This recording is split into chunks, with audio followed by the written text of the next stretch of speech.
Yeah,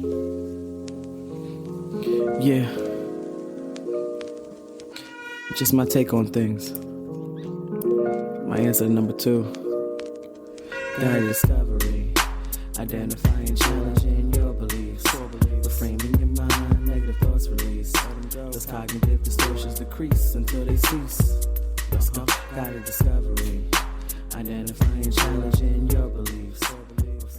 All right, I think we're recording. Welcome back, everybody, to another episode of Peplow's Ghost. This is exciting. I'm really excited. I'm joined here with my colleague, Dr. Sean Convoy, and then Dr. Dr. Melissa Chapman-Hayes. I don't know why I was going to put your last name first. But anyways, yeah, we're kind of the standby here. We're our regular host, and we decided, hey, at the end of this year, 2025, why don't we do something really kind of different, turn the podcast upside down and turn the microphones on ourselves. So Melissa has been generous enough to kind of open herself up and talk a little bit about this. We have done this with Dr. Kate Molino when she officially became Dr. Kate Molino. And so check back on a previous episode to kind of see that. But really excited to kind of listen to Melissa and kind of share a little bit about her story as we kind of reflect here at the end of 2025. So, all right, are we ready for this? Let's get into it. So, Melissa, let me start off with just kind of saying, I'm going to go off script here a little bit. The question I really want you to know, and this is one of those things, I've never met you physically in person. I hope one day I do, but I feel very close to you, and I've just always been very privileged that you continue to work with us in this capacity. And so I want to know why. Why do you keep hanging around with us? Then, yes, I feel the same. I feel like I'm hanging around you all, and you all allow me to hang out with you. So what keeps you coming back then? I mean, what keeps you, yeah.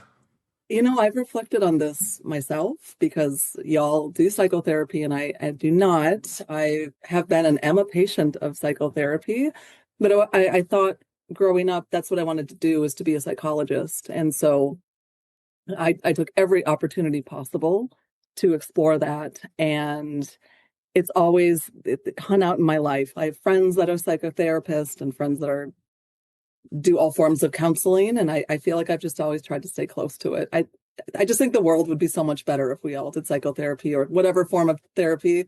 It would fix so many things if we could just work on ourselves and prioritize that. So that's just a deep held value, I suppose. That's awesome. Yeah, no, thank you.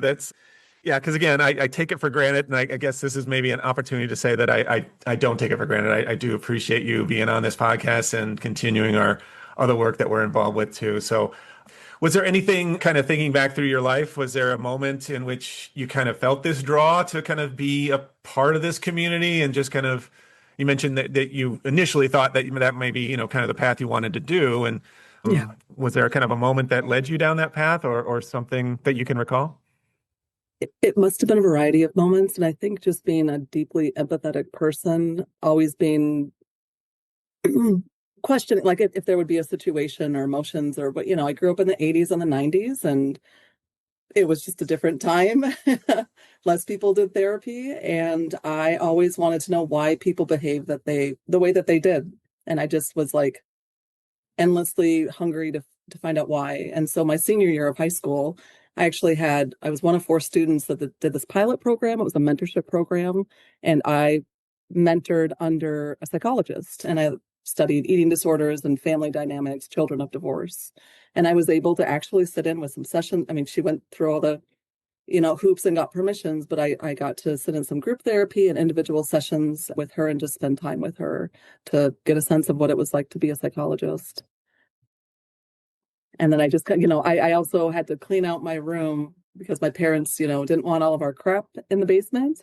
And I remembered that I reached out to the American Psychological Association for, I don't know what. I wish I would have known what I asked, but they did respond and they wrote me a letter and they gave me all these resources that I apparently asked for. So I've always nerded out on the topic. I love it. It's one of those things that makes me think of Stranger Things. I don't know if you watch that on Netflix. That's, I think there's just such this draw to 1980s and growing up in that time. And so hopefully there was no, the upside down world in your life. But But no, I think this. Maybe moments, but not like a show, not that dramatic. Yeah, I remember too. I don't know what made me kind of come across it, and I don't remember how old I was, but I remember reading a book, but it was a specific book, like a day in the life of a psychologist. And I remember reading that, and actually I remember reading it and kind of being kind of bored because I think she kind of, she got in, she read some things, she read some journal articles, and now that I've been practicing, I'm like, no one gets in and reads some journal. Nobody does that before they go and see patients. It was kind of all kind of made up. So I'm going to stop talking and let Sean jump in. I'm sorry, Sean. Oh, good. So, Melissa, just for our listenership, can you give us your elevator speech about your what you do professionally? Because I do believe that your job is psychotherapeutically adjacent. So I'll start off with that. Can you speak to that, please? I agree. I'm not sure everyone thinks about it that way, but I do. And so I do program evaluation and research, and I'm a consultant, an external consultant with a consulting firm in Minneapolis. And a lot of our work, I think people think data, writing, that sort of a thing. And that's true. But I think more of our work to make that data part successful is the relationships. And so we're constantly going into situations, organizations, dynamics. We don't know what's going on. We don't know the politics, and we're trying to figure out what you need. And as you all very well know, folks have varying abilities of being clear on and honest about what's going on. And so it's the relationships with our partners and clients across the US, as well as internally, because we work on teams. So it's a lot of people work. And that's why I love what I do. I love the people part of it, even more than the data. The data gets us stuff, and I like being systematic about it. But yeah, that's how I got connected with this group for the listeners is I went to the University of Iowa, and I've worked with the College of Nursing down there. And then someone put Dan in touch with me for a study, and I did the analysis, and now I'm here. Cool. So you just never know where it's going to lead you. Absolutely. And in this psychotherapeutically adjacent space, I've got a question for you that kind of sets the table now. I've heard people say that psychotherapy is kind of like wind. You can't see it, but you can feel it when it works, right? So from your perspective, how do you kind of reconcile with that? Is that something that resonates with you, or do you have a different view of it? I really love that, and I'm probably going to write that down, Sean, when I get off of the call. Because what I find really an interesting challenge as I'm mentoring people who are coming up in our field and profession is how to talk about that, because it's a make or break with the success of our work. And it's that in between. It's the in between that if you want to be really successful in what we do, and I like thinking about it as the wind. Sometimes I think about it as the in between, or in a model, it's the arrows between boxes. What's that? Nice. So I love that. Cool. Thank you. Yeah, it's hard to define, right? I mean, that's a great analogy, and I'm sure Sean's already trademarked it, so we can't share it. But thank you. I'll give you an attribute, Sean. There you go. Make sure we bookmark it and footnote it. That's great. Yeah. And Melissa, I really just kind of want to know, again, as a non-nurse kind of in the room, which again, I've been very appreciative of, kind of making sure that we don't get too acronymy and things in our podcast. What do you see, again, from the outside kind of looking in, as what would be your critique of nursing? What do you see as nursing?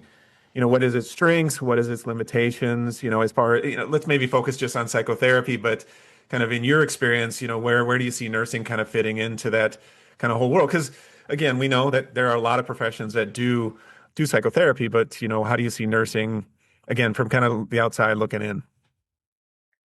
Yeah, that's a great question, because coming into this, I knew a lot more about training as a psychologist. And even though I do research psychology and not counseling, I knew very little about nurses who do psychotherapy. And I would say the critique is that there's not more time. As a patient, I've had 3 kids. I haven't had a lot of medical things, but either that or as a caregiver or loved one, nurses make or break the care in whatever settings. And so I really had like a tiny little understanding that nurses do psychotherapy. And as I've learned over the past couple of years of us partnering together, nurses are in a prime position. When it gets within the systems of billing and all the pressures that are put upon nurses, I think there's a lot stacked against nurses systematically to do this work. But the fact that prescribing can happen. There's a lot of patient time. Most of the folks that I've met that go into nursing have those relational, interpersonal skills. And there's so much in just holding someone's hand or just like physically being there and taking care of them, in addition to holding space, listening, medication, whatever else is needed. Yeah. Yeah, that hits home to me. I'm sorry, Sean, just one quick little thing before you. Because again, I'm not the typical nurse. I always kind of say it took a long time. It took a long kind of twisty path. So, when I looked into what to do in this kind of world, I knew psychology, and then I knew social work, and social work kind of was a place. And so it took me a long time to discover nursing as this potential. So I really resonate with kind of that idea that probably, we need to be screaming it from the rooftops, and maybe, I guess that's why we do this podcast, right? It's something to kind of raise some visibility of that. So, absolutely, Melissa. We're going to tap into your skill set as a researcher. Thinking about this from the perspective of making the case that nurses and advanced practice psychiatric nurses can effectively leverage psychotherapy. What kind of guidance would you give this and future generations of nurses and advanced practice nurses in terms of how we build the argument from a data perspective? I always take a very comprehensive systems approach to this. So my answer isn't going to be one audience, but the first thing that always comes to mind is who needs to know. And I think who needs to know: the general public for visibility, hospital administrators, as we've spoken about, institutes of higher education in terms of training, and the organizations that set accreditation and guidelines. So I like to think in terms of complexity and systems to make that make sense. And then I like to break it down by audience and think who needs to know what, because people need to know different things, and set the stage that way. So I'm talking a little bit in the clouds forest level, but that's always where I like to start. I think it's an endlessly fascinating challenge. I also think that there's a lot to be said for both quantitative and qualitative mixed together. So telling the human interest stories along with defensible, credible, systematic information. And as I use those words very intentionally, not rigorous, I think credible and defensible and worthiness is defined by the audience that you're intending to present to, which is the strain that goes through the whole shebang. That's really helpful. Thank you. Yeah, sure. Well, how do you see? Yeah, I guess the first question that came to mind, and maybe, and I think this is the age-old question, so I don't expect you to have maybe, just maybe your thoughts on this. I mean, how do you connect to all those different audiences too? I mean, I'm thinking, obviously the podcast, can reach some people, but with 6 billion podcasts out there, it's a bit screaming into the wind a little bit. And so administrators and things like that, what have you found to kind of be a strategy to get a message across that's, maybe based on your past experience and work? What really gets my energy going, Dan, is thinking about who needs to be at the table to plan that, and to plan what the lever points are, because there's always too much. And anytime I don't even use the term systems approach when I talk to people, I try to make it more real everyday language.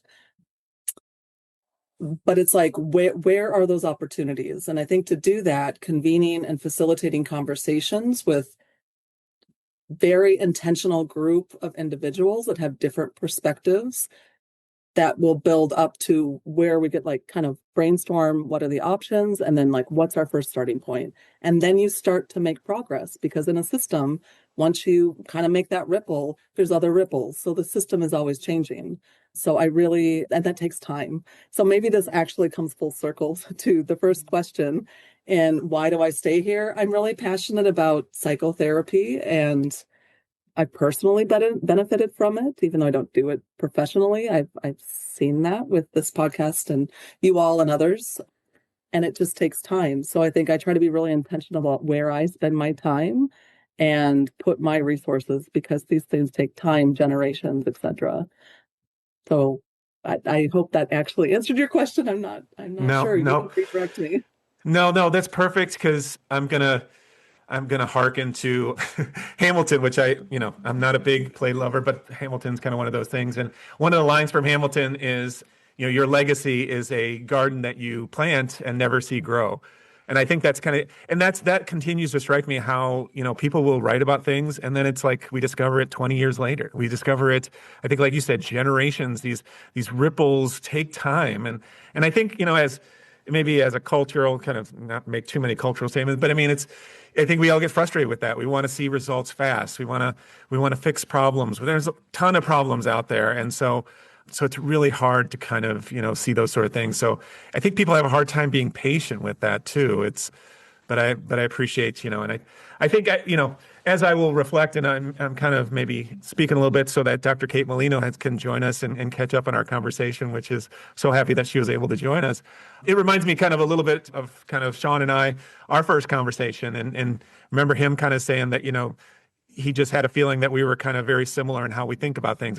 I think people, it's birds of a feather kind of flock together. I think once you meet people that are kind of on your same wavelength or same kind of vibe, you really connect. And those are the people I want to kind of keep around in my lives in one way, shape, or form. So I think you spoke well about that, kind of having those ripple effects and how systems continue to change and such. So I'll pass it along to Dr. Kate Molino. Thank you for joining us, Kate. It's good seeing you.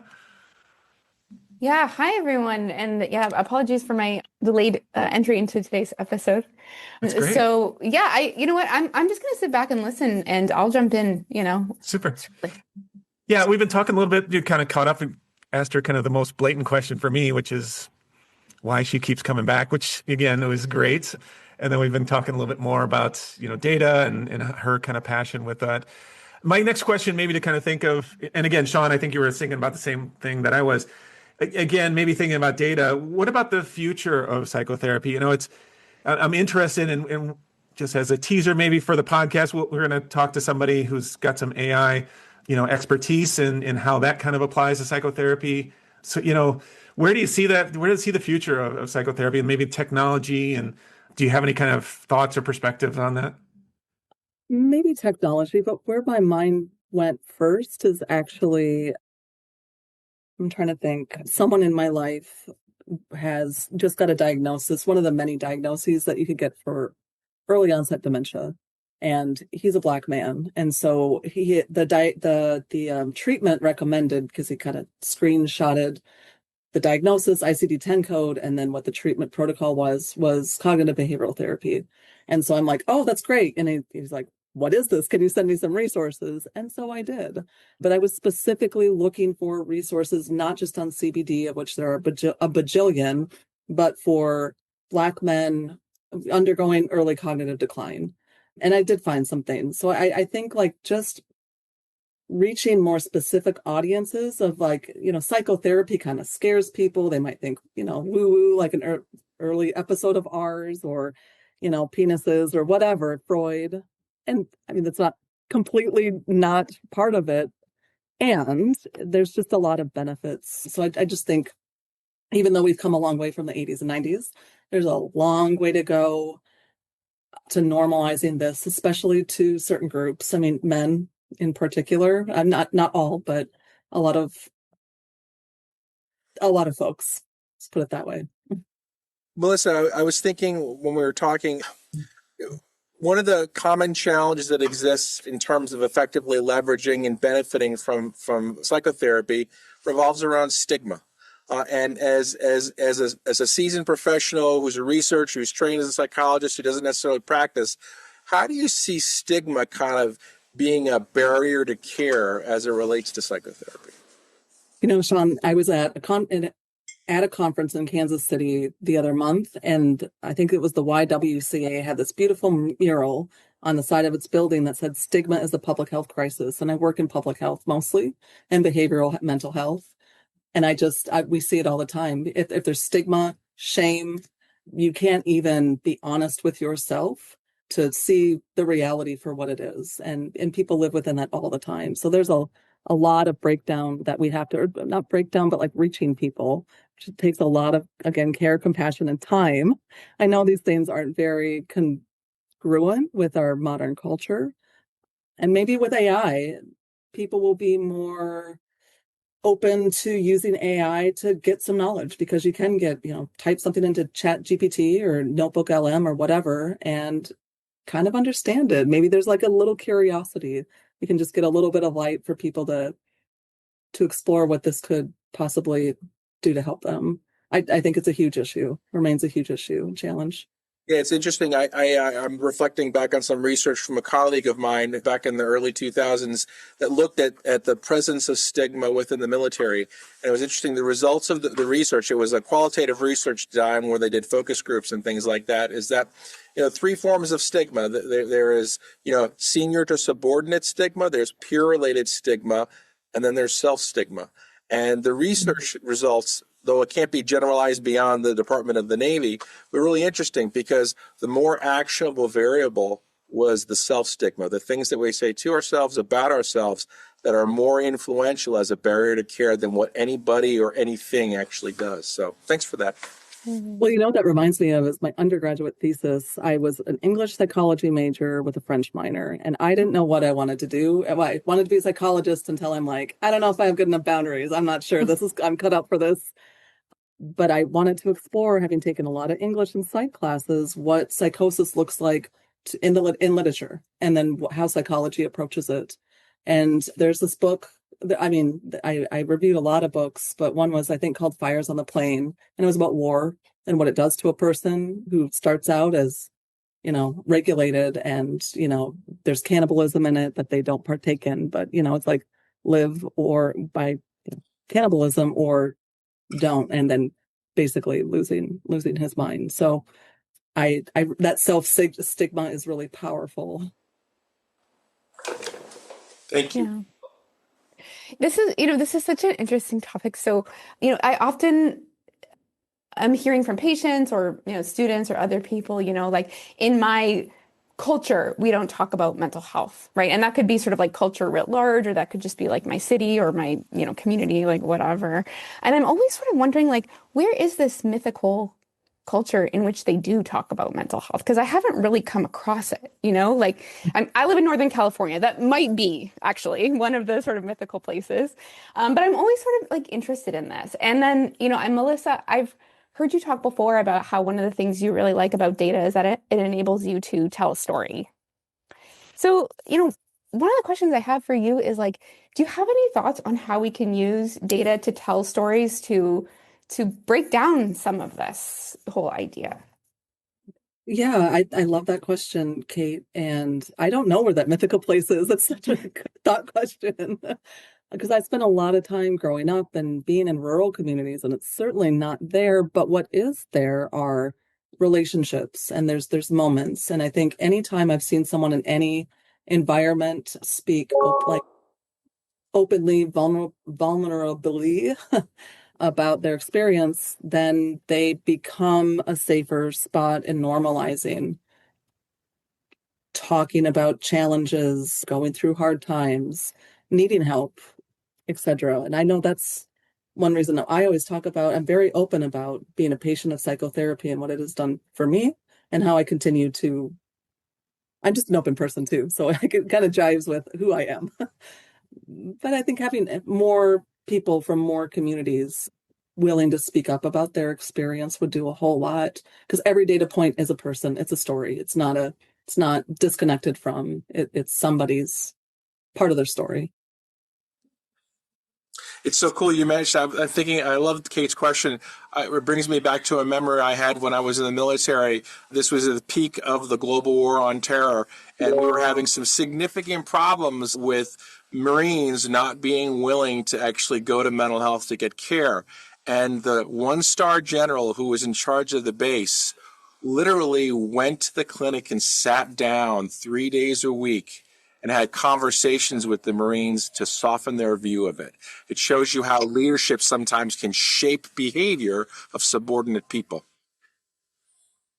Absolutely. And I know totally different context, but in environments where I work as a leader, I try to make a real point to be vulnerable myself. And it's incredible how much that can change the culture. It takes time, and people have varying degrees of comfort, but people open up and it's transformative.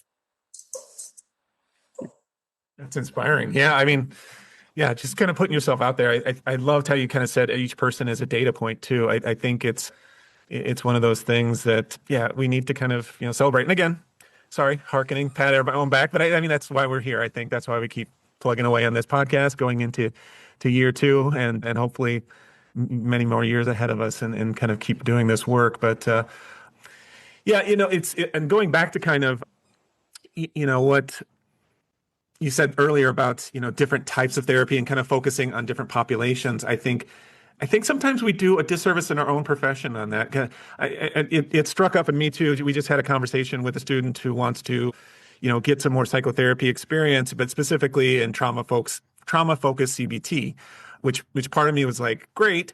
And the other part of me is like, who does that? Because I don't know if I can pick up or even Google, and I'm going to try and Google who in my area or who in her area, does that type of psychotherapy. I think a lot of us, a lot of practitioners, quite frankly, they just become psychotherapists. And so then you get lost in, is this a nurse doing this? Is this a psychologist? Is this a social worker? And then what kind of therapy are they doing? So I think I really, just want to kind of come back to that point of there needs to be more of those data points, like you were saying, of what's an African American male who just got a dementia diagnosis? What type of CBD, CBT is going to be best for them? What type of psychotherapy for a cancer diagnosis, for someone with serious mental illness? All these kind of things. I mean, we put cognitive behavioral therapy. Sorry, CBT. Should kind of explain what CBT means. And I think I'm saying CBD sometimes, which is really kind of messing it up totally. This isn't a podcast for pot, but cognitive behavioral therapy. And you're right. There is a gazillion different references out there, but, kind of getting more specific. I think the evidence is out there. It's effective. Now, who is it effective for? And I think the question we don't ask enough is who is it not effective for? Because I don't think it's, it's not aspirin we give everybody, right? And we know aspirin's problematic too. So, but do you have any thoughts on that, or just kind of maybe want to expand on some of those thoughts? Sorry, I left you hanging. Sure. No, I have a lot of thoughts. I mean, one of my thoughts went to, I live in the Twin Cities, Minneapolis, Minnesota. We have a lot of immigrant populations here. And so I know, like, finding just a Black therapist, for example, can be hard, or like a Black male therapist, but possible. And one of the best things about the pandemic is opening up more telehealth, although I know insurance remains challenged for many people. So that's one thought. But you're right, psychotherapy is not for everybody, and not every therapist is for everybody. And so I know when I'm talking with loved ones, I always try to make a point of, maybe they don't know what kind of therapy they need, but try to find someone that seems like a match. You can go all sorts of places to try to see who's in the area, or, virtually could do that. And if you meet with someone and it doesn't work, you can try someone else. You're not going to hurt their feelings. It's just like any other relationship, or teacher-student, or whatever, right? You don't need to give up. It just didn't work out. And you can break up with your therapist and go find another one. And please do. Yeah, no, I like that idea. I frequently tell my patients, give it a few sessions. I mean, obviously you don't want to make a quick decision on a therapist on maybe they were having a bad day and you caught them on a bad day, and, one session doesn't define that potential relationship and that benefit you could get. But I think finding the right therapist is sometimes like finding the right medication. We sometimes have to trial multiple medications, antidepressants, whatever it is. But once you find that right medication, it can be life-saving. And I think the same with therapy. Once you find that right therapist that, aligns with you, you believe that they're your ride and die person, they're a person that's going to really, be in your corner and really help you, guide you through some of the more difficult times in your life. So I loved how you said that. I mean, you don't have to stick with a therapist that you don't like. I mean, I think telehealth that's the absolute best thing about it, is access increase. And so yeah, I think there's legislation and there's movement that it's going to continue within mental health. So I'm excited about that. But yeah, even having the conversation, I don't get it a lot about why we kind of want to take a step backward with telehealth. So yeah. And I guess there's a lot of barriers, even as someone who's always been a fan of counseling, psychotherapy. I have an internal family systems therapist. It's the second time I've done that. I had never heard of that until a friend of mine who is a therapist and does ISF said, Melissa, I think maybe, I'm biased, right? Because I like this form of therapy and I practice it. But then she told me about it. So not only did she introduce me to it, but then she told me how to find, go to this site, you want an IFS level 2 or 3 trained therapist. I mean, like all these things. I just happen to have a friend who's a therapist who walked me through that. And then the last part of that would be making sure that I'm getting what I want out of it and how to share with my therapist where I'd like to go, or if I want to spend more time with a part or exploring, and the therapist is pretty good about doing that as well. But that there is an uphill battle, right? And that's coming from someone who's already bought in to psychotherapy with a network of people who are also bought in or doing psychotherapy. Yeah, that system's hard to navigate, right? I mean, like you're saying, you have some friends, you have some colleagues that can help you kind of navigate that, but imagine someone who doesn't have that. I mean, that would be nearly impossible to kind of get that. And I know, yeah, probably most often what people decide their therapist is going to be is the person who's in their network for their insurance. And so, absolutely, yeah. And that's, and that is so random to begin with, right? I mean, that could be any profession, that could be any kind of training. And probably for a lot of people, it's just the most economical person that they found in network. So, yeah, that may or may not be the person that you need. So, yeah. All right. Well, Sean put you on the spot, Kate. I'm just going to say, since he's gone, so you can't lambast him. But he said you're going to finish off our podcast with a question. Do you have anything last thing to kind of ask or find out from Melissa before we sign off today? Yeah, I guess. Well, yeah. Melissa, given that you have so much expertise in so many like different but also overlapping areas. You're in public health, you are a trained psychologist, you're an evaluator. Like, I guess from your public health, hat, like what do you see kind of as the biggest mental health issue facing people, and how do you think that nursing can help? The first thing that comes to mind, and maybe I'd change my mind if I thought more about this, great question, Kate, is isolation. I think that continues. Isolation from the pandemic, from our modern world, from technology. And that goes counter to, us having to have these close, trusting relationships, which can be done virtually. I mean, none of us have ever met. Well, I have not ever met any of you. Some of you have met in person, and yet we feel close. But, I just think those are rare opportunities to engage digitally, virtually like that. So I don't have a solution, but I just think isolation is toxic. And I know that there's research on that as well, for all sorts of reasons that I guess we can get into another time, because I know we're running a little bit short on time. Yeah, absolutely. Thanks. And yeah, I would love to dig into that more in another episode, because I totally agree. It's so salient to all age groups, all communities. And in different ways too, right? Like my kids, in the way that they don't, even though we encourage, but like we feel like we have to socialize them, and they're not like super awkward people, but we're like, do you want to invite a friend over? That person, you should go say hi. And maybe every generation has to do that, but it just feels like they're not out running around in the neighborhood like we used to a couple decades ago. But then they have like therapy dogs in school. I mean, it's just a different time. They have more resources in some ways, but they're more isolated. Yeah. Yeah. I like how you said that technology, it cuts both ways, right? I mean, it makes us feel more connected in some ways, but then also it actually creates lots of distances between us too. So, but yeah, thank you for bringing that up, because that's something, I don't know why I forget always, but it is such an area that, yes, I just like Kate said too, I would love to kind of, dive into that topic just more, because I remember, the previous Surgeon General actually spoke at the American Academy of Nursing, and I forgot that was his platform. That was his, agenda of kind of focusing the country on loneliness. And like we said, it's obviously for our world, it's a psychological effect, but there's also medical side too. There's lots of physical negative effects from the loneliness. And yeah, like you said too, though, unfortunately, we don't have any good solution. I think it's it plays to your wheelhouse. It's a systemic issue, right? It's not just, there's no pill for that for sure. And there's definitely probably not, more therapists need to be out there doing therapy. It's how do we get communities to talk to each other? And, can we get, maybe some social skills group of how to ask somebody out to go to a movie, to have a cup of coffee and just connect again like we I don't know. Maybe we never did that in the past too, right? I mean, we sometimes idolize the past and things too. But all right, I'm droning on. But thank you. We'll wrap up today because again, we could go on with this isolation. But thank you, Dr. Melissa Chapman-Hayes, for volunteering to be our guest for this podcast. And thank you to Dr. Kate Molino and Dr. Sean Convoy. We'll be back in a podcast real soon where we're going to get our good friend Sean on the couch here and crack him open. That's our next assignment. So the three of us are going to turn the tables on him. I look forward to that. Look forward to hearing kind of what he has to say about this as well. But please feel free to write in, subscribe. This is, again, from my understanding, the longest podcast about psychotherapy from nurses that is totally ad-free. So congrats to us.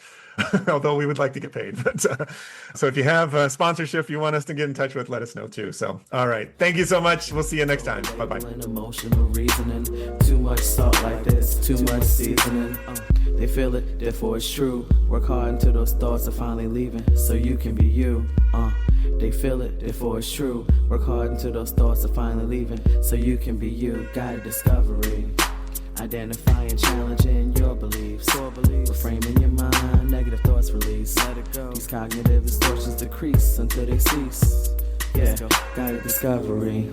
Identifying, challenging your beliefs. Reframing your mind, negative thoughts release. Let it go. These cognitive distortions decrease until they cease.